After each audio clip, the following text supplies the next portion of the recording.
Hello, Bobby, and all of you at the Dallas Meditation Center and online. It's great to see you all today, and I hope my connection is sufficient for the duration of this talk. Um, so, the topic of my talk today is what's going on, which is a question that we'll contemplate and that I'll go into the multiple different dimensions of what's going on in this very moment. But first, I wanted to bow in and ask all of you in this room and on Zoom as well, what's your answer to this question? What's going on right here and right now? So I'll go ahead and bow out, and Jake is going to pull up a Word document to put the answers of what you all share online so that I can get this transmission from you all of what's going on, the answer to that question. So if you'd like, feel free to bow in and share your answer to that question. Again, there's no right answer, no wrong answer.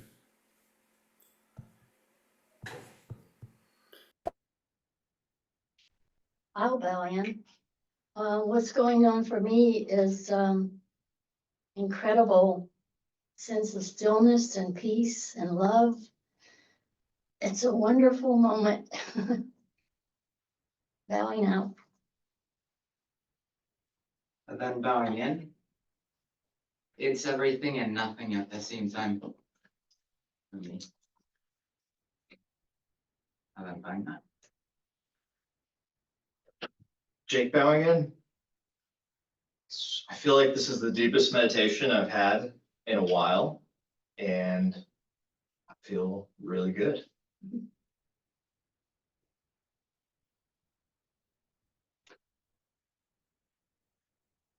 Really bowing in. I got this sword.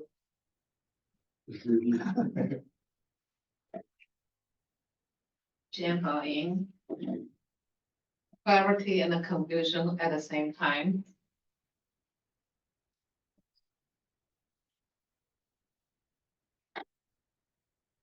Neil bowing in.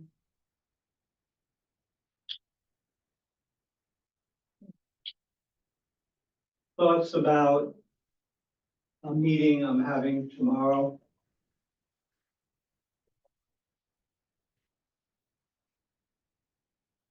Neil bowing in.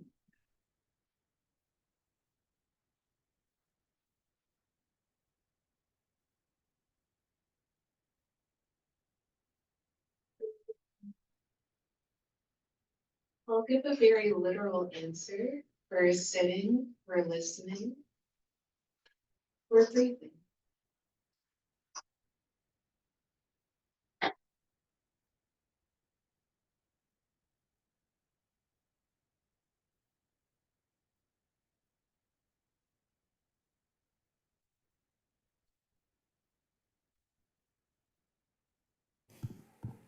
Okay, this is Nick bowing in again. Thank you all so much for sharing. Jake, if you got some of those answers, feel free to share the screen and put that on the screen. But if not, that's totally fine as well. So all of you all had the correct answer. What's going on? Incredible sense of stillness and love, everything and nothing, deepest meditation in a while. Neck is sore, clarity and confusion at the same time, thoughts about meeting tomorrow. Literal answer, sitting, listening, breathing. So there's a saying that if you sit a group of enlightened people around in a table in a circle around a flower vase, all of them are going to have a different perspective. Hopefully all of them say there's some flowers there, but each of those perspectives will be unique. And so it's the same with you all. Everyone's perspective is unique. I think we can have some shared agreement on maybe what this space is like and what's going on in this room in the present moment. And yet we still have our different views based on the conditions that bring about who we are as people. So thank you, Jake. You can go ahead and take that screen off. And so Let's go into this question in a little bit more depth, or maybe a lot more depth. The first answer to the question is people often say, well, it's 5 o'clock somewhere. And if you look a little bit more deeply into the time, that's actually not true. So I'm glad that none of you gave that answer, because that's an incorrect answer. It's actually 5:06 somewhere if you look at the clock. So just make sure if you ever say it's 5 o'clock somewhere, make sure it's right on the date and or on the time. And oftentimes when people say that, they're referring to happy hour. And I think it's important that we should practice our meditation practice in a way that every hour potentially can be a happy hour, that we don't have to wait until a certain time or until our workday ends to actually be happy, that we can be happy in each moment by nourishing those seeds of loving kindness and compassion and mindfulness in our everyday lives. And the second point is, I was debating whether or not I should sing the song by Four Non-Blondes, the kind of famous song, and I realized that I should sing at least a part of it, and that's the song that goes, and so I wake in the morning and I step outside and I take a deep breath and I get real high and I scream at the top of my lungs, what's going on? And I say, hey, yeah, yeah, yeah, yeah, hey, yeah, yeah. I said, hey, sing with me, what's going on? All right, that's it. So, so that song came up, what's going on? And in that song it says, and I pray, oh my God, do I pray every single day for a revolution. So I like those lines, just that we need a revolution of increased love, increased presence, increased loving kindness. And I feel that the Dallas Meditation Center is doing that.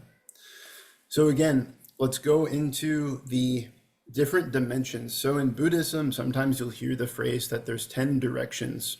I offer this incense to all beings in the 10 directions. What does that mean? What are those directions? When I think about it a little bit, we can look at, from our personal dimension, we can say up is one direction, down is another direction. We can say left and right are two more directions. So that's 4 directions. We can say north, east, south, and west are 4 more directions, the directions on the maps of a compass. We can say inner and outer are other directions as well. So we can look inside of ourselves, inside of our own minds, inside of our own bodies, and we can look outside of ourselves, outside of our own minds and bodies. So we're going to skip the left, right, up, and down. And we're going to look at what's happening in this moment. And we'll start with internally. So we can start by just taking a deep breath and being aware of our bodies in this present moment. Just realizing the gift that right now, all of us that are listening to this talk are alive. That we have multiple systems in our bodies that are working to keep us alive in each moment. We have our breath, which we can concentrate on during our meditation. Just taking a deep breath, letting it fill the lungs all the way down to the diaphragm, letting that out. Each breath is keeping us alive. If our breathing were to stop, our life would end fairly quickly. So we have this beautiful system that when we connect it with our conscious mind and breathe deeply, mindfully, and aware, we can really wake up to what's happening in the present moment. We can water those seeds of relaxation and equanimity. A second system that we have is our heartbeat. Our heart is beating right now in this moment. Maybe our blood pressure is perfect. Maybe we have high blood pressure. Maybe we have some heart issues. But whether our heart is healthy or maybe a little bit more problematic, our heart is working in this moment. It's beating, and each heartbeat is keeping us alive as well. We may take a moment if we want to put our hands over our heart and just feel our heart beating right now.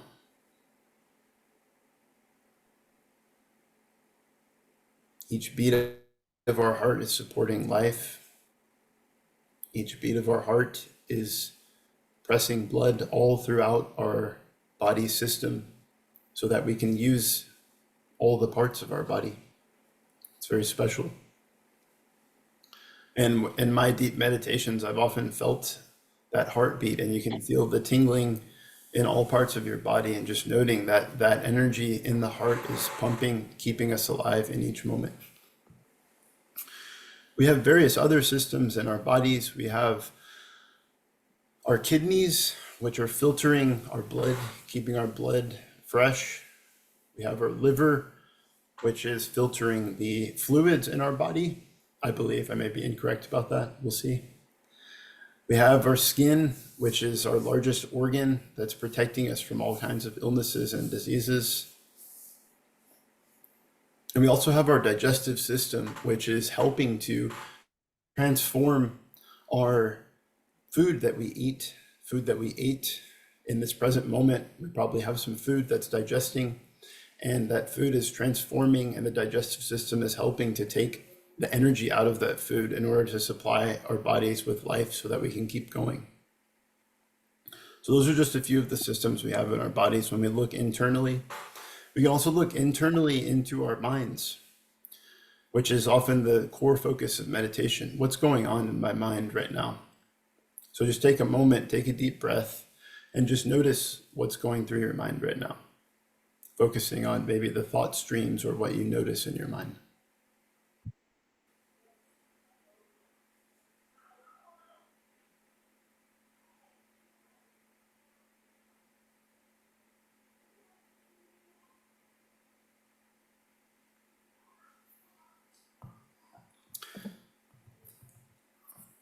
So we can look into our minds to see what's happening in the present moment with non-judgment, knowing that whatever is there is impermanent and will pass.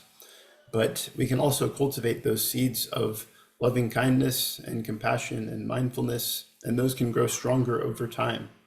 As Bobby said, it's really touching to practice with people who are experienced meditators and just meditators in general in a group, because that collective energy can benefit all of our minds together.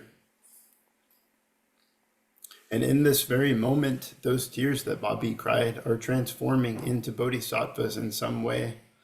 As you all know, that's the rule. So we can look at other layers as well. So we can look into our bodies. We can look below our bodies. We can see what's going on beneath us. We can feel the solid earth underneath us, the earth that's supporting us, from which all of our food has sprung, and much of the water that we drink is there to support us. The earth is supporting us with each step. We can feel that solidity right now on the earth that we're sitting on.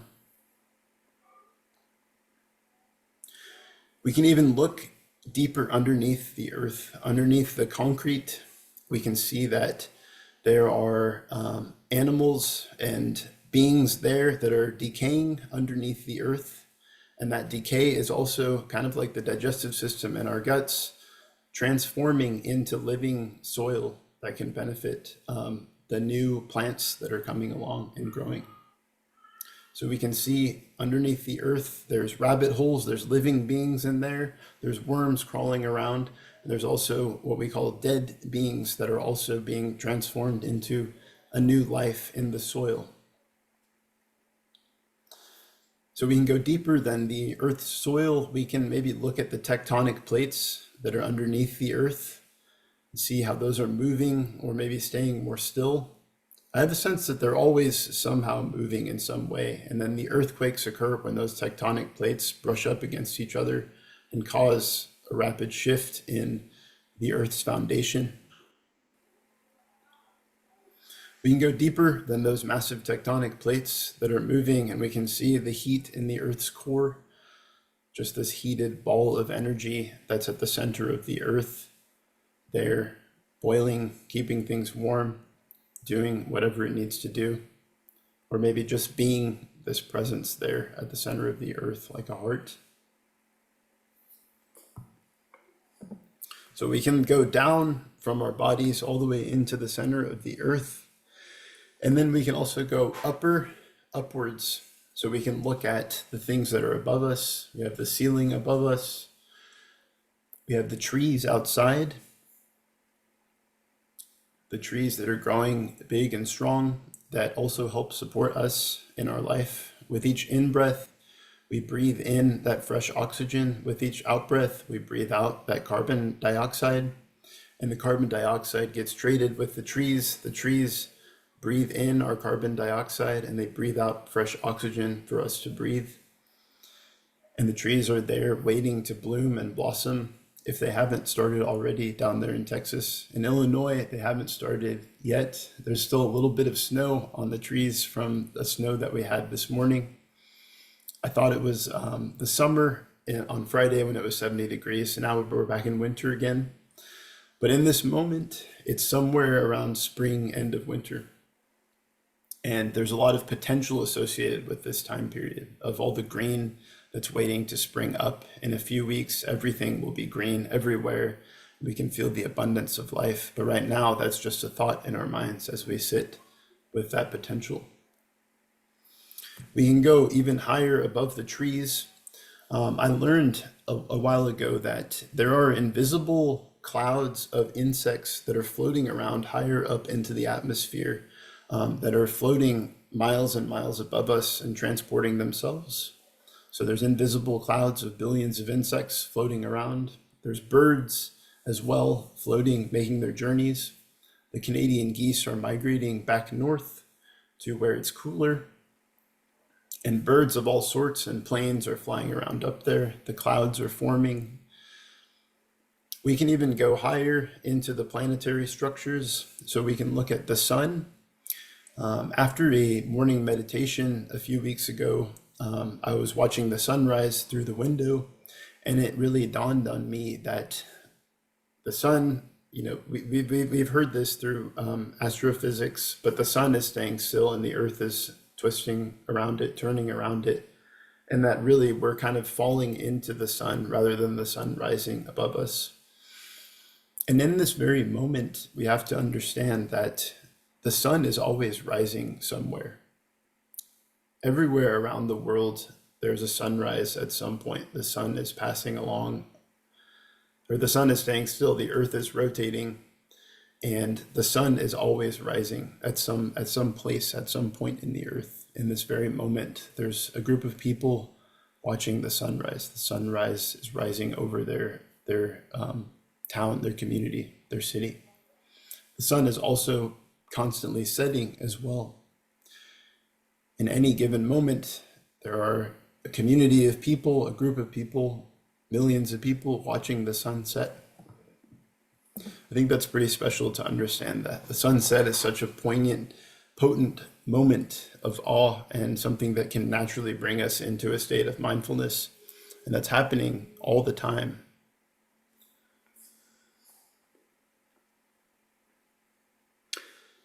So we can go to the stars. The stars are shining. We can see those during the day. It's hard to see those, but during the night, we can still see the stars.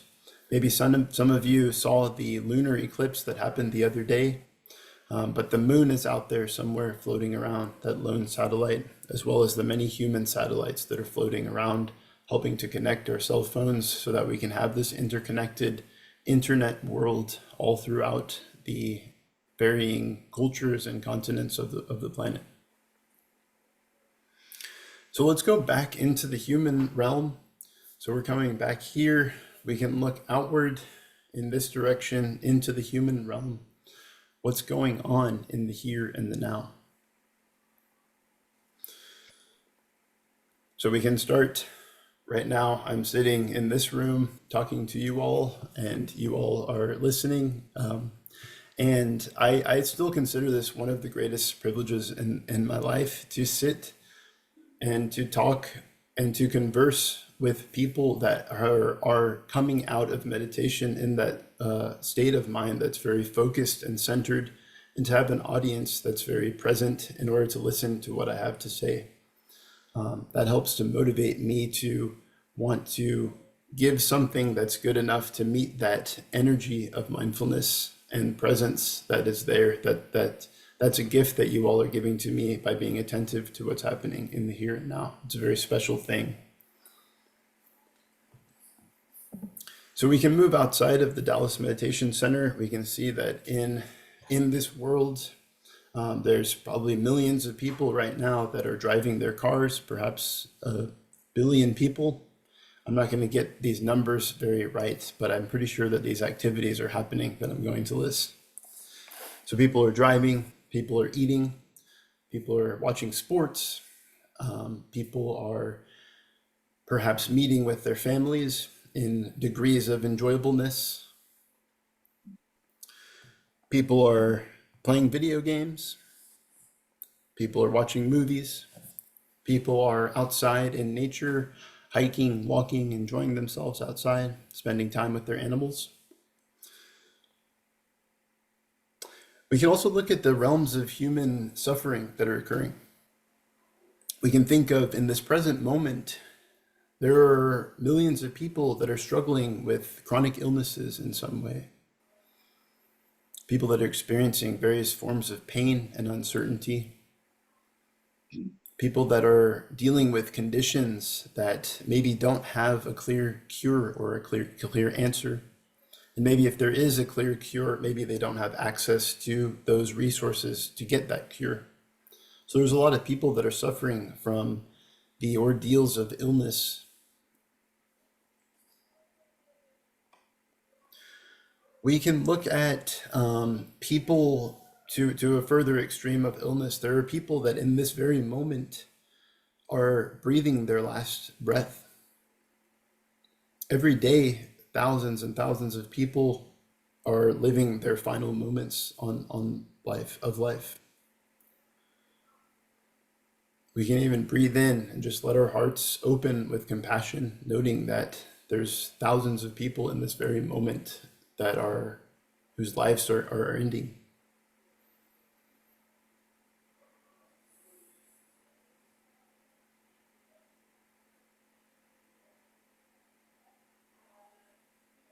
And Thich Nhat Hanh once said that in response to a tsunami, he gave a talk and he said, whenever anyone dies on the earth, a part of me, myself, dies with them.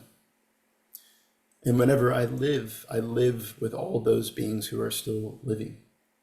So if we concentrate on oneness, we have to see that if someone's dying in this moment, then we are also one with that death in some way. And if other people are living in this moment, we're one with that life that's there as well. We can unite with that. We can go into that. So we have thousands of people that are dying in this moment, some of them from sudden means, some of them young, some of them old, some of them knowing that they will die, some of them not knowing. Death is very uncertain, and it can be one of the things that can spur us on to continue our practice. In addition, there's thousands of beings being born in this moment. In this very moment, there's babies that are emerging from the womb, taking that first breath into this earthly life. I've heard that the first breath is the hardest breath for a baby to take. It's this brand new experience being launched out of the comfort of the womb and taking that first deep breath. It's a very sacred moment. So some of those babies are being born in good health. Some of them are being born with conditions and issues that are going to leave them in the hospital, take some time to resolve. Some of them are being born in extremely difficult conditions. Maybe they're in the middle of a war, a conflict, in the middle of their family traveling because of deportation or other difficult situations, circumstances, injustices, perhaps. So with each birth that's happening, there's a new loved one that's being welcomed in, hopefully, to the human family. And with each death, there's someone that hopefully was cared for and that meant something to someone else that is passing. In this very moment, there's wars that are going on. There's habit energies of hatred, anger, fear, and perhaps depression that are having their hold on many people's lives. There's cycles of addiction and trauma that are being perpetuated in this very moment.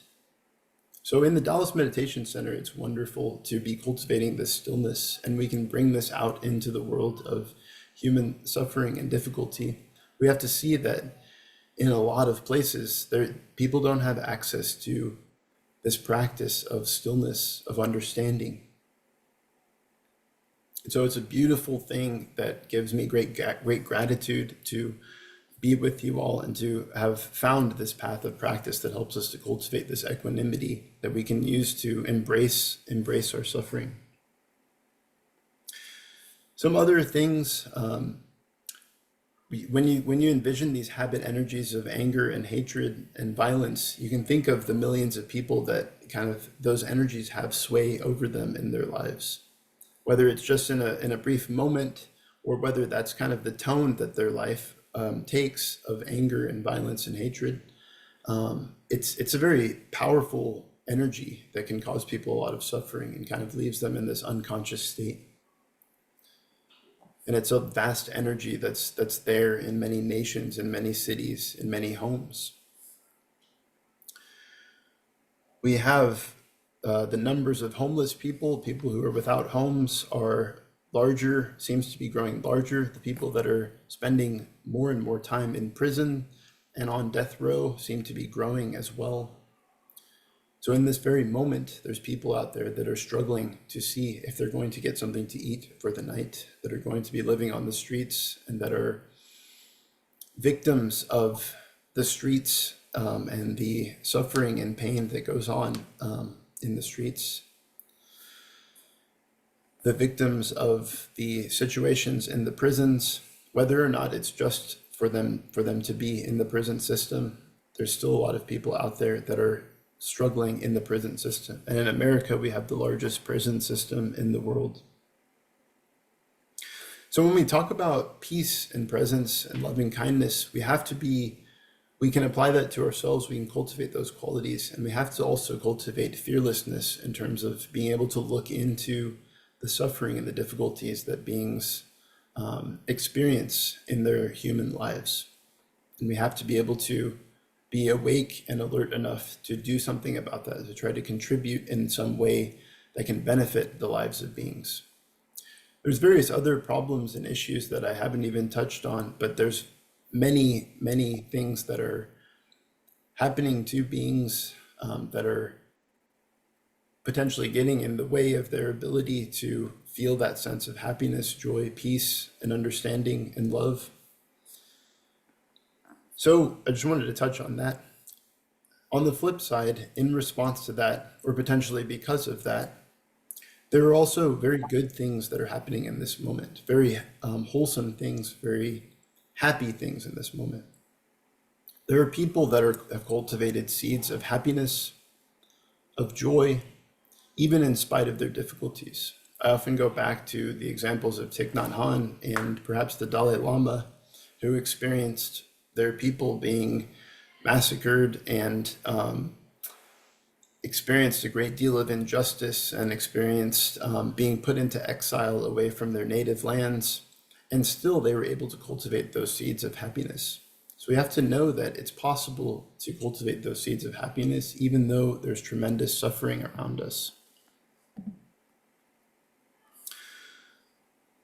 In addition, there's many people who are actualizing what's called their Buddha nature, their ability to love others. Perhaps it's the path of service. I think this Buddha nature is something that is interconnected with many different religions. If you're in a religious path and you are walking the path of nonviolence and trying to understand suffering and transform it, that's where the Buddha nature awakens. So in our contemplation before sitting, we talk about the great beings that are out there supporting our lives. Maybe some of you have met those great beings on your path of understanding and service. And it just fills my heart with a lot of joy and inspiration to have read stories of those great beings, to have met many of those great beings and see that their practice their service, their understanding, their dedication is so strong, and it can be a source of inspiration and transmission to many other people that can then walk that path, that can then take those steps to make the world a better place.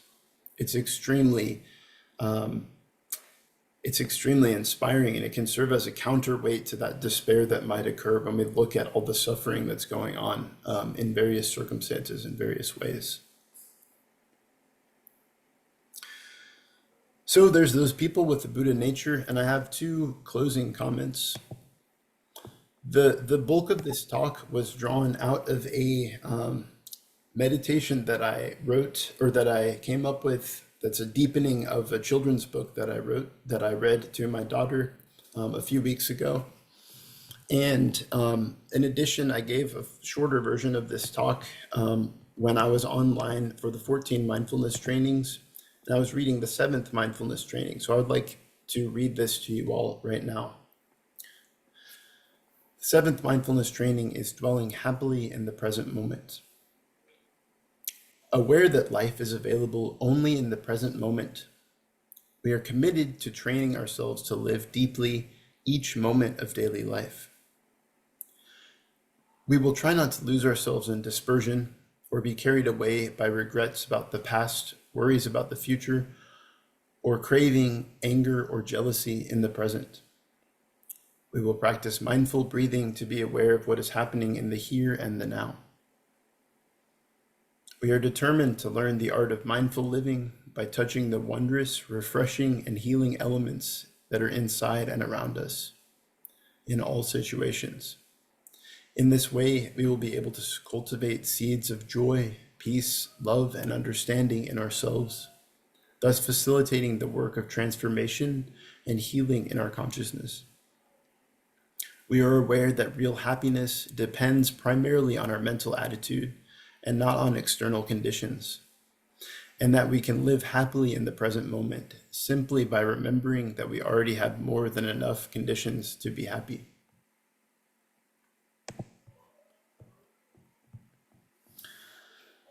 So this last line, we can live happily in the present moment simply by remembering that we already have more than enough conditions to be happy. I can see some smiles in the room as I say that. We have these conditions, and it's up to us to discover those, to manifest those, to bring those into our life, and to strengthen them so that they can create a solid ground that we can stand on and something that we can share with others as well.